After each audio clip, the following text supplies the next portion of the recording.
things strange, unexpected, mysterious, but not to be denied. Join me now and take one step beyond.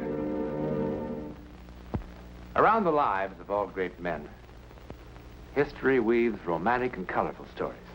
Many are based on fact, and some are pure imagination. There are many wonderful stories told about the man who, for one terrible and momentous winter, occupied this house. But none is so little known or awe-inspiring as the events that took place here one evening. Our very existence, as well as our future, is largely dependent on that remarkable night of decision. Sure, Gypsy. We'll all die sooner or later. But what about those supply wagons from Easton? Do they bring in good salt pork to fill our bellies? Fresh clothes to put on our backs?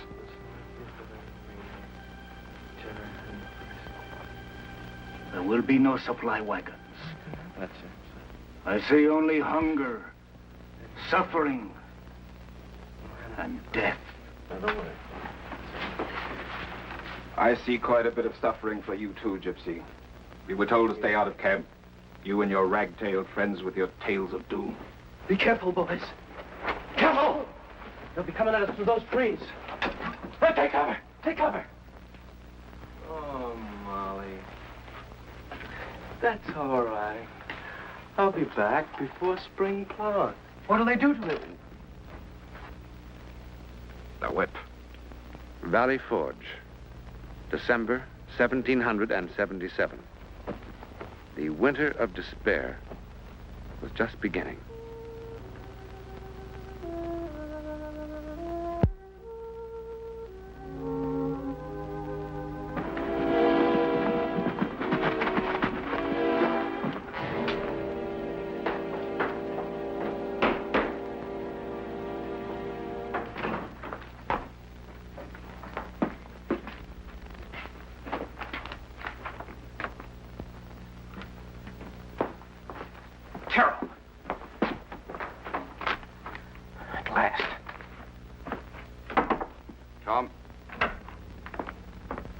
Courier just returned from Easton, sir.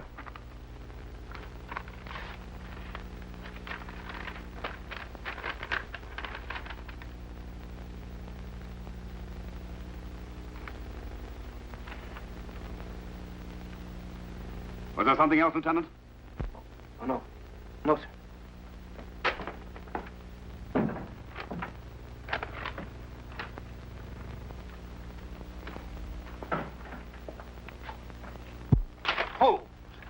Do they expect us to go on fighting without food and supplies? That is precisely the point, Colonel. I believe those supply wagons were deliberately canceled. Supplies are ample, but a large element in the Continental Congress would like us to give up. This is a form of persuasion. Persuasion? The British are tired of this war, too. Congress has been contacted by agents of the British with an offer that grants every one of our demands. Everything except independence. And is Congress ready to settle for that?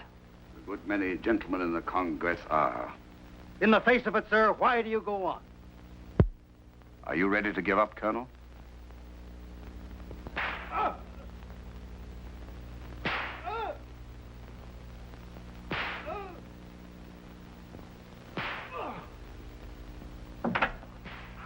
Lee? What is that about?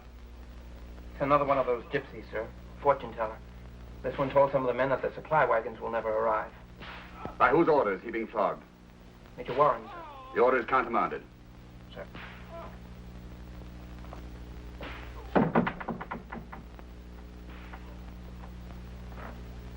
Certainly you don't put any credence in that sort of thing, Danforth. Well, no, sir, but... He could have learned about those wagons in 100 different ways. General, this group that wants to quit, just how important are they in Congress? Very important. They're still considerably in the minority, but they're making themselves felt. They even asked me for support. You? Well, you refused, of course. Oh, yes, I refused. But I don't know that I had the right. Sir? There are 12,000 men here in rags, Colonel, and starving. Shouldn't they be consulted about any settlement? 500 of them die every month of disease and privation. There is little glory or satisfaction in that kind of death.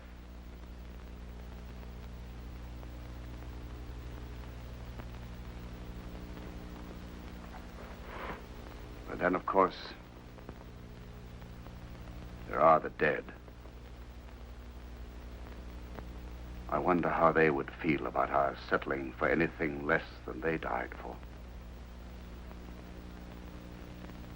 I don't know which side of the question you favor, sir.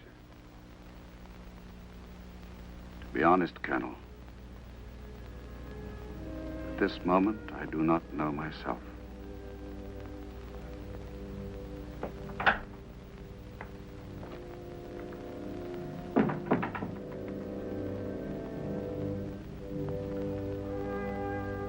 I do not know myself.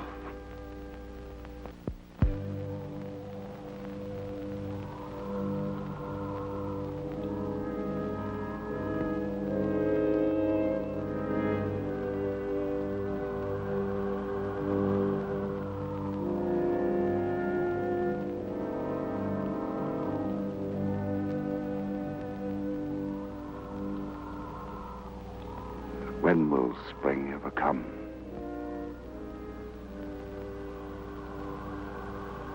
Oh, God, do I have the right to decide the fate of so many, of so much? Help me. Help me.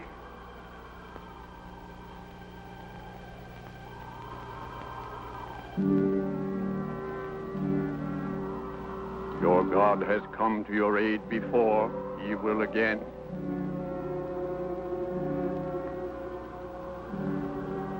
I am Otumkas, chief of Shawnee. Otumkas. 22 summers have come and gone since we met. Battle of Monongahela. Yes, of course. July 1755. I was leading a detachment of Virginians under the command of General Braddock. Redcoats stood tall in sunlight like field of dry corn waiting for harvest night. Yes, it was a slaughter. We lost half the entire British colonial army that day. All British officers in field fell, dead or wounded, all but you, Washington. Yes, I remember well. Otumkas fired at Washington again and again. 15 bullets at the heart. Not one found its mark. It has caused Otumkas much wonder. I was very fortunate that day. Not fortune. The Great Spirit protected Washington that day for good and great purpose. I wish I could believe that. Believe it.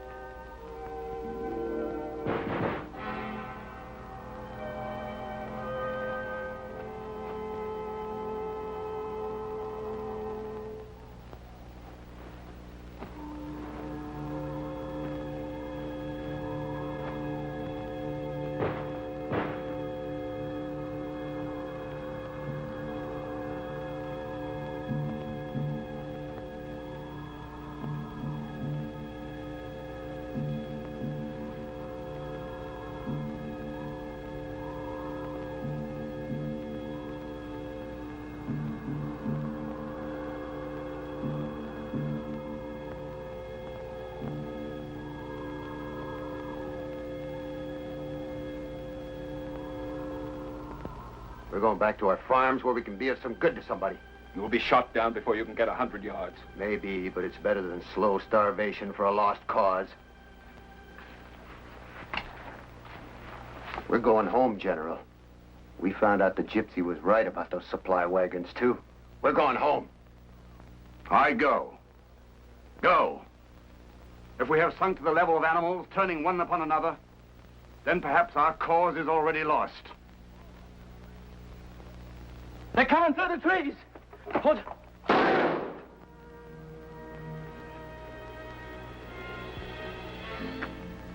Papa, I meant to get to the chickens soon, only Jason hurt his knee up by the creek in the south pasture. I'll get to it sooner tomorrow.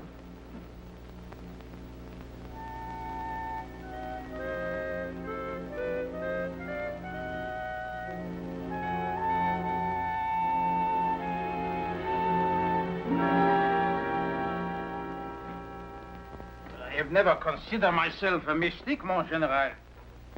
But I can find no ready explanation for what impressed that Indian so profoundly. What they said about that battle was all the truth, was it not? Oh, my dear Lafayette, he must have been just a creation in my own troubled mind. He must have been. There were no footprints in the snow. And Otumkas is supposed to have died in his own village 2 years ago. And what if he did? What if he did?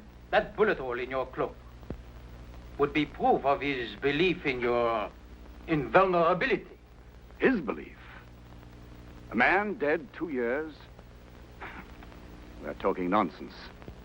An hallucination caused by remembering an impressive day in my youth. How many battles have you been in, mon général? Oh, scores, perhaps hundreds. Eh bien. How many times have you been wounded? Never. Oh, this has been a day of madness. First me, then you. The gypsy's predictions. Visit from a dead Indian. Yet. And yet, I can remember very well the words I wrote in a letter to my brother after that battle. I said, by the all-powerful dispensations of Providence, I have been protected beyond all human possibility and expectation. Beyond all human possibility. I agree. My dear Lafayette, you are an incurable romantic. Mon général, I am a Frenchman. But why should Providence choose me for favors? Well, that you will have to ask Providence. But as for what, as Otumka or his spectre inferred, perhaps it was for this particular time and this particular place. To have the stubbornness to continue against the most impossible obstacles? Or to find the courage to give up while there's still something left, still something to be gained? When I face the facts with a cold eye, I know, and you do too, that if the British persevere, we shall eventually be crushed by sheer weight of numbers and a bottomless exchequer. Unless your nation enters the war, and that is a fact. And can you promise me that France will come to our aid? I cannot promise that. But I have every hope that... Every hope? What is your latest information? If it's the same as mine, all indications are to the contrary. At the moment, yes. But... This dispatch has arrived, sir.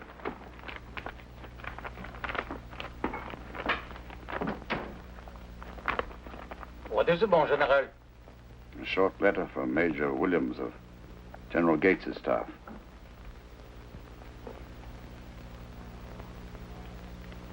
As a friend and admirer, I feel it my duty to report that a letter to General Gates from General Conway contained the following paragraph. Heaven has been determined to save our country, or a weak commanding general and bad counselors would have long since ruined it. But That is nothing but talk. It is not even worth your anger. And Conway, you know what an old woman he is. Everybody knows. He is bitter and envious of your position. He tried merely to make the difficulties. There's more. You will be interested to know that General Conway has just been selected Inspector General. Conway, Inspector General? Conway will now be spokesman to the Congress for the Army. Conway will plead our cause for supplies. Conway will advise Congress as to the wisdom of my strategies. Conway. I will have to address my appeals for help to him. Well, they've made their message plain enough. I accept their wish for a stronger commanding general. No. General Washington, you are permitting your emotion to rule reason. You have become a symbol of the revolution. If you turn your back on it now, it will spell nothing but disaster. I am not responsible for the image others create of me. But you are responsible to your best self. General Washington, my friend, please do not act in haste and anger.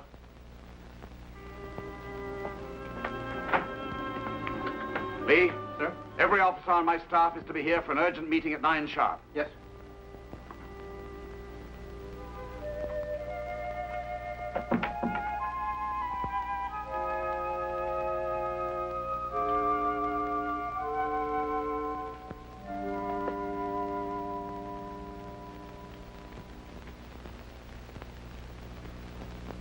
This is not merely pique. No. I think you are very tired. Tired of fighting the Congress, the intrigues, inequities. In addition to all that, the responsibility of waging a war on so many fronts is more than any one man should have to bear. You are no longer able to see things clearly.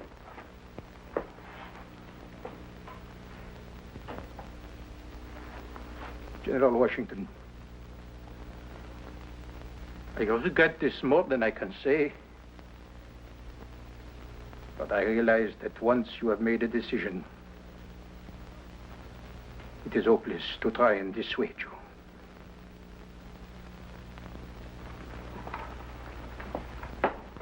I trust my decision will not affect our personal feelings for one another. Nothing could do that. Mon General.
Principally a matter of discipline, as I see it. Thousands of men wanted to desert weeks ago. Anyway, I can't say I blame the old fox for quitting. If I were the richest man in the colonies and had a beautiful farm where I could take Good evening, gentlemen.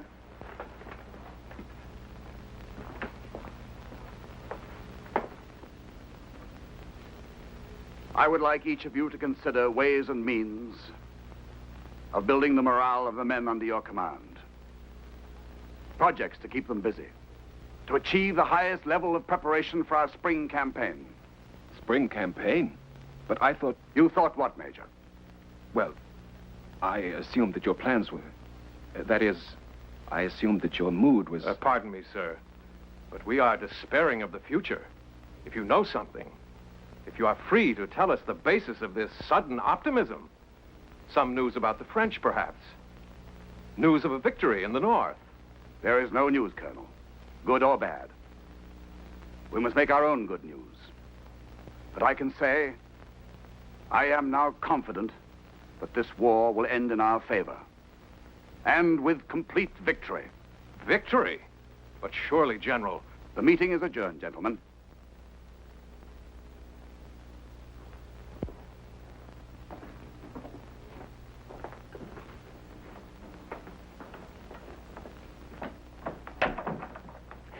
I tell you, my friend,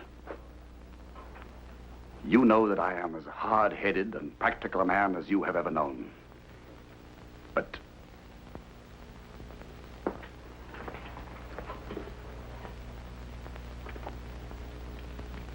I was sitting here like this. I put back my head and closed my eyes. But it wasn't just a dream. Because when I opened them, it was still there. I saw our nation victorious. I saw it grow in size and power to become the major force for good on this earth. I saw it.